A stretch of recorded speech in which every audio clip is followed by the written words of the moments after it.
Welcome to Cap Village. Taureca Williams, you're in the house, you're in studio. I'm actually out of studio. But welcome. You're here to talk to us today about your book. Yes, ma'am. All right. Tell us a little bit about Addictive Patterns. It's your first book, right? Yes, it is. Oh It, gosh, tell us a little bit about it. okay, well, addictive patterns, and I like to say it's exactly what it is. Now, addictive patterns not only could be negative, but it could be positive as well.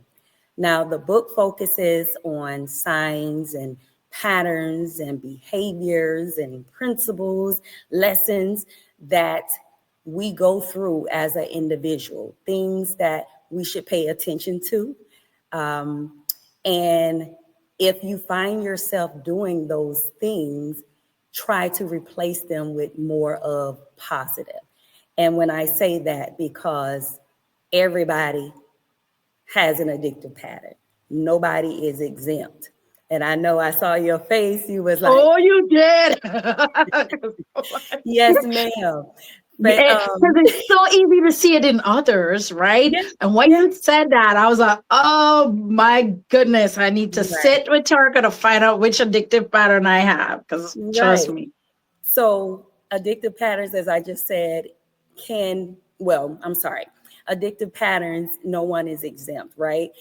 Now, thinking about that, no matter how much money you make, no matter what your religious background is, no matter who your parents is, we say like status quo, right? No matter what you look like, you're not exempt. You still might experience or will experience some type. Now, I know you're like, get to it. Oh, But yeah, yeah, yes. right. So when I say no one is exempt, it's like no matter what it is, we all experience going through something, right? But we want Mhm. to make sure that when we go through it, that we have something in place to help us not have an outer body experience. You think about, say, for example, you see something that you don't like. Well, how are you going to react to that? Are you know how people have to take anger management, and I'm just going to use that Mhm. as an example. That could be an example of an addictive pattern that you have, whereas you've seen someone else, because there are three things. Addictive pattern could be hereditary, and I forgot to say that. Addictive pattern could be a learned behavior, and that's what I was saying. You might have seen it in your household growing up, right? So guess what? You're going to model those same things because you saw it in the household and you thought that that was okay.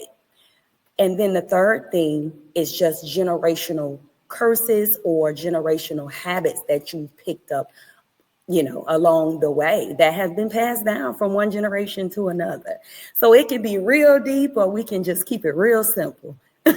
It, in essence, is almost like your addictive patterns could be what you're familiar with as what life is in essence, right? Yes, Because that's your comfort zone because that's what you have seen modeled for you.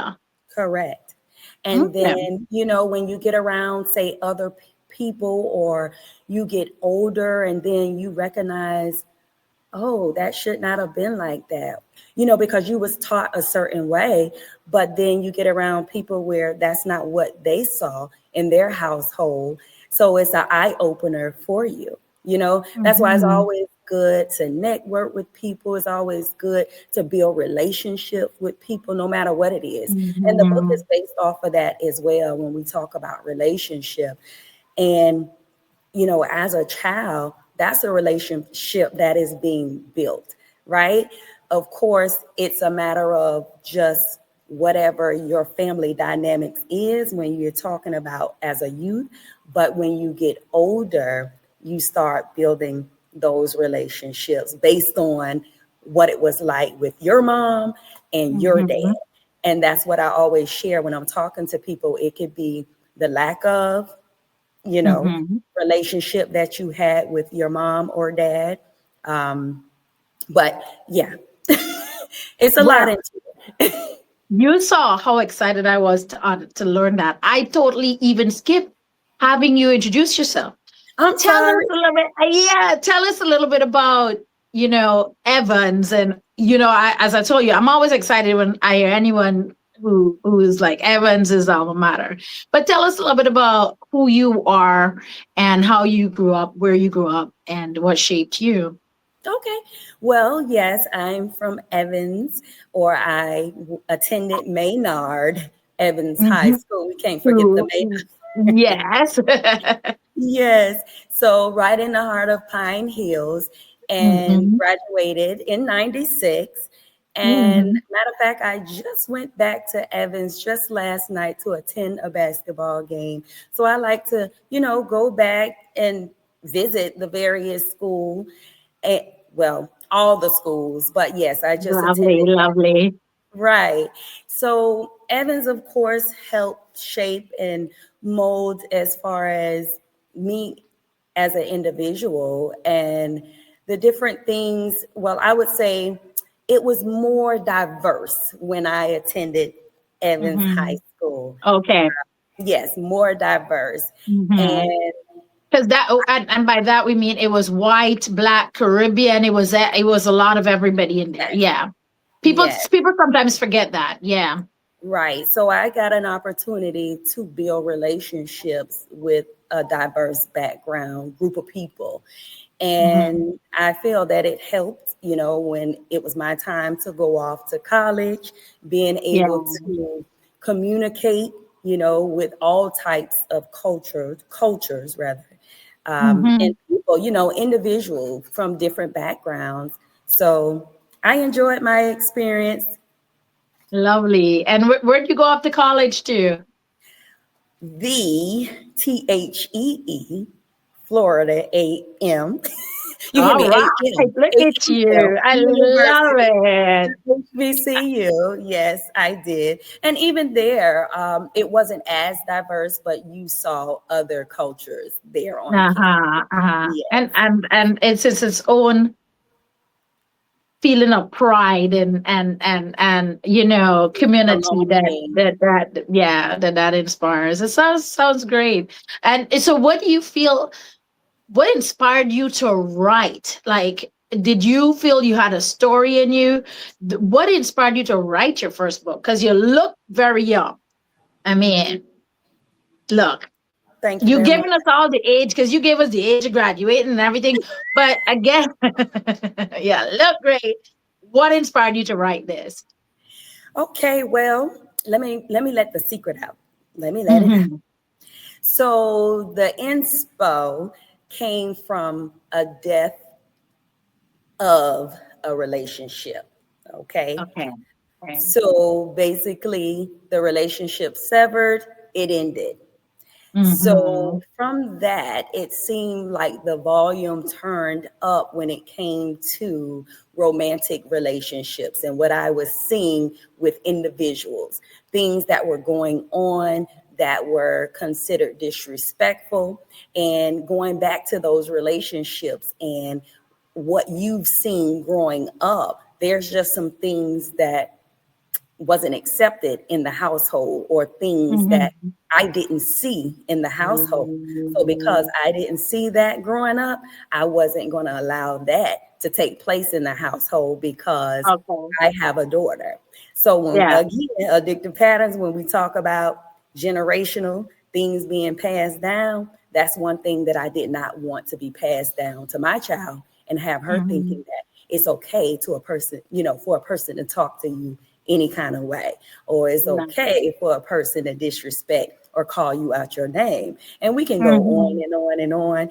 But those are some of the things that I started seeing, not only that caused the severance in my relationship, but I started seeing going on, we would say, out in the streets, okay, Okay. with individuals and their own relationships. We could be, say, at a sporting event, and you hear someone talking to a woman disrespectfully, And I think because I was going through it, that's why I said the volume was turned up. And I always use Ah, the example when you first get a new car. Now, before you probably didn't pay attention to the car, but when you get that car, it's like, oh, there, yeah, everywhere. oh, there's another one. That one's Yeah, red. That one's yeah, black. You know. So yes. because I was going through it, I saw more of it. So there was Mm, a small, still voice, as I like to always reference, and told me, okay, you need to write this book mm, because there are things that people encounter that don't know that something's wrong with this, you know. yeah, And from yeah. talking with people, they would say, oh, we talk to each other. And I just keep using that as an example, like, oh, well, we talk to each other like that all the time. And I'm like, oh, Mm, really? Oh, as a common thing, as it's okay. And mm, I guess if you was raised like that, or you don't know anything different. You know how Maya mm. Angelou said, if you know better, you're gonna do better. So Correct. Correct. No, you're absolutely right on that because a lot of people sometimes do just a little better, right? And they think that they're doing better than they saw, and that's enough. mhm. And of course it's not. But how let's ask you this. How did you know that it really was not right and fully it shouldn't, it is a pattern that we have to break? Because a lot of us don't necessarily seek counseling, right? Now as an adult, I know that nearly everyone should honestly go to therapy, but that's not something that's conditioned in us, right? As business Mhm. people now, we understand going to meet with a coach or going to meet with a therapist actually could make sure that you level up. But that's not something that you just know. Right, How did right. you know that it was so definitely wrong and needed to be broken? Well, for me, because of the household that I grew up in, I never saw my father disrespect my mother or raise his voice at my mother or call her out of her name. And that's the thing, not to say that you won't ever get into an argument with your significant other, but should your children be experiencing that? Should you be raising your hand at your significant other in front of your Mhm. kids? No, you want Yeah. to be able to have these adult like conversations without, other words, managing your behavior, managing your attitude, managing your emotions. You get what I'm Hmm. saying? So, Yes, yes, yes. so Well, for well, me, well. We have to take a minute to just say kudos to the parents that are great parents because yes, your parents modeled greatness for you, and that is what allowed you to really see. And honestly, kudos to you though to also making sure that you just didn't say, "Oh, I'm better than this," and just leave people in the mess that they were. Kudos to you to taking the model up to say, how would people know if I don't speak, if I don't say, if I don't right, write about right, it, you right. know? And then, Yeah. and just thinking about, say, those that might not have seen that model behavior in the household, my advice to them would simply, think about how it makes you feel when him or her speaks to you in a certain way, or if they raise their hand at you, or if they take Hmm. something from you that you need, because, sometimes people behavior, their way in getting back at you is to take something that they know you need, it's Yeah. almost like Yeah. leverage, you know. Hmm. And so just think about how it makes you feel. And if you're crying, you're emotional, you're upset, you want to do harm to yourself, I'm telling you now, it's not right. Yeah. So Yeah. just take heed to how it makes you feel. Reach out to individuals, that, and like you said, maybe seek help, professional help, a Hmm. counselor, therapist, Hmm. a life coach, Hmm. someone, or a spiritual advisor, Yep. someone that you Yep. trust that could give you some feedback so that you can, weigh it out to see Mhm, if mhm, this is something that you should make a change in. Because I always say, and it's in my book, if you as a woman, because we are the backbone, in our household. So if mhm. you as a woman, if you're not good, guess what? Your family is not going to be good. Very true. Very, very true. Very true. Um, I know that, years ago, I was president of the Caribbean American Chamber, we had a women's group. And that women's group, just sitting there with other women in business and just talking, was one of the best things that we could have done. Mhm. Shared experiences, older voices, giving guidance. It was a wonderful thing. Do you do workshops and things like that, with regards to spreading awareness about, your message? Well, me individually, I don't have anything in place like that, but I am a life coach. So I Oh, do okay. coach, individuals sometime in groups, but I haven't set up anything to where it's a annual thing or I don't know, a quarterly thing, but I Mhm. am a life coach. So I do get the time to speak with individuals when they seek, the help. Okay. Well, we'll have to make sure that we set up some stuff for you before you leave the village, Okay. because especially for our business people, especially for our members of our village, we want to make sure that they get this kind of information, right? Yes. So give us an example of like, maybe you gave us some bad examples of addictive patterns, but you said to me that there were good examples. Yes, ma'am. Give me an example of some good addictive patterns. Okay. Well, good addictive patterns could be your daily routines, things that you have put in place for you to be successful. We talked about as a business owner, right? So, one thing could be your routine and what you do. That could be, well, let's back up a bit. Getting up every morning, right? We know what taking a bath, good practicing great hygiene, those type Mhm. things. And Yeah. then we start our day, but making sure that we're eating properly. Those are some addictive patterns. You have gym rats. They're always going to Mm. the gym, and that's something for their health.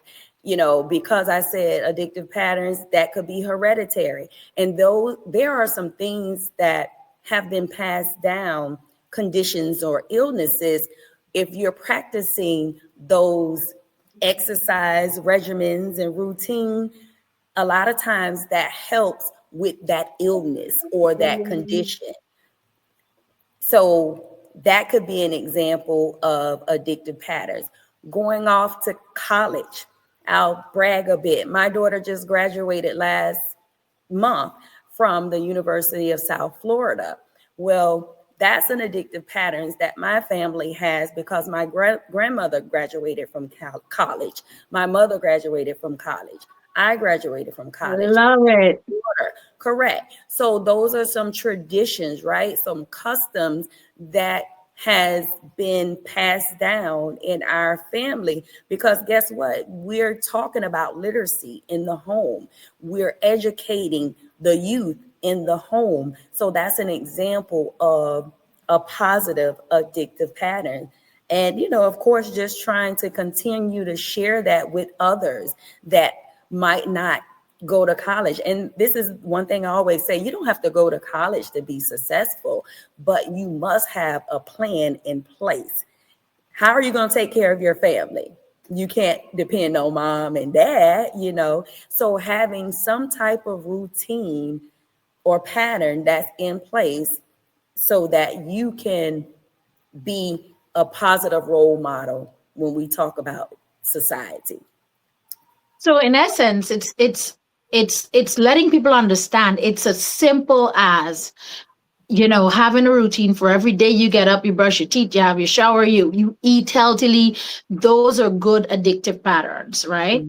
Do Yeah. do you do you do you push folks to in the book um, create those patterns, or just like The tell us a little bit routines. about the routines. Well, in the book, towards the end, the last couple of chapters, I basically talk about, while I was in, say, this situation, those things that I did or exercised or practiced to try to remain positive, having because mental health, Mhm. that's vitally important. If it's a matter of talking to yourself, it used to be a thing like talking to yourself, she crazy. No, we talking to ourselves and giving those affirmations, right? Yes. Having Yeah. print rich.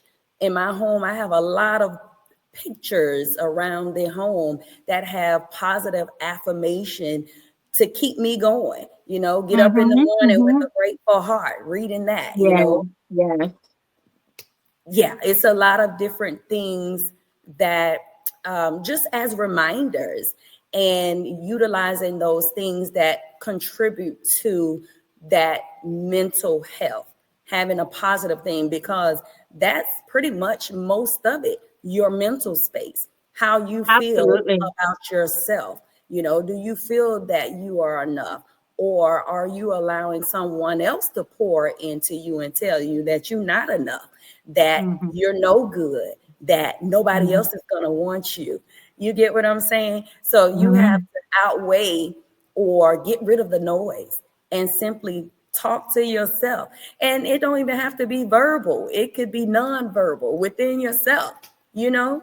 So those are just some things that I talked about in the book, affirming myself. Not only that, turning and having communion with my Heavenly Father.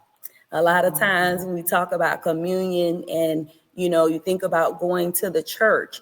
For me, that was within, having that conversation. He was the one said, okay, let's write this book. So Mm-hmm. here we are with this book. And he was the one that got me through it, because that could have been devastating. It was a life altering situation and it could have been devastating. But no, my parents taught me better than that. I'm stronger Love than that. Yeah, that. I Yes. love it. So that's where I am. But I think first and foremost, that's the main thing. That's key.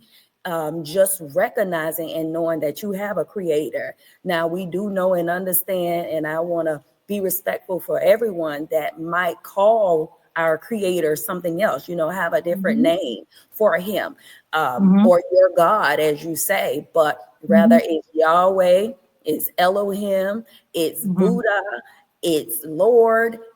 Yeah, Listen, it's you that need to recognize higher, it. higher. Yeah, it's the creator. You're right. That signifies it right there. Yeah. Yes. I no, I love this. I am excited to read this book and have you back on so that we Yes. could talk some more. But tell everybody how we could support it. How could we find this? Are you on Amazon? Where can Yes. we find you? I'm on all the major distribution channels. I'm on Amazon, Barnes and Nobles, Books A Million, as well as Walmart. Mm-hmm. And there, if you Google search it, there are other distribution channels, but those are all the major. And then as far as following me and seeing what I do on a month-to-month basis, I am on Instagram as Addictive Patterns, yes, and Oh, TikTok. I love it. I see Okay. the TikTok is my little fun thing. I'm trying to learn that one, but my Instagram is where we keep up with my monthly events that I participate in, take part in. Love it, love it. And we definitely look forward to setting up an event in Cat Village for our audience as well with you. So we'll definitely reach out and talk to you about that. Okay. And I'll tell you what we have been doing is all of our authors who come in, we're adding them to our Amazon store. And so Les will be doing that with your book as well, Yeah, so that we push folks to buy the book from our store. So thank you, definitely thank you, appreciate that. thank you for joining us in Cat Village today. Yes, and And thanks for having me. sorry. I said yes, and thanks for having me. Of course, of course, of course. We want to support great writers. You know, it takes a lot to tell your story, and especially when it's a personal story. And we applaud you for that and using it to inspire and teach. Right, because until folks know, as you said, they can't do better. And so we encourage everyone, whether you're going through something or not, read books like this because it will open your eyes just to things that you just may not know you don't know. And that's another thing in the book. There is self-reflection pages where it allows you to introspect to see if you've experienced this before. And if you have, how did it make you feel? How can we make it better? So there are actual pages in here where you can write or journal. Oh, I love it. I love it. I love it. Again, Taureca Williams in Yes, set with us, and the book Addictive Patterns yes, is going to be on our Amazon storefront, and you guys will get the links to her social media. It was on the screen, but we'll also drop it under this video. And Tarka, thank you again for joining us in thank you. studio. And Thank we look forward to sharing some events in our space with you as our lead presenter. Yes. Thank you so much for having me. And thank you all for listening.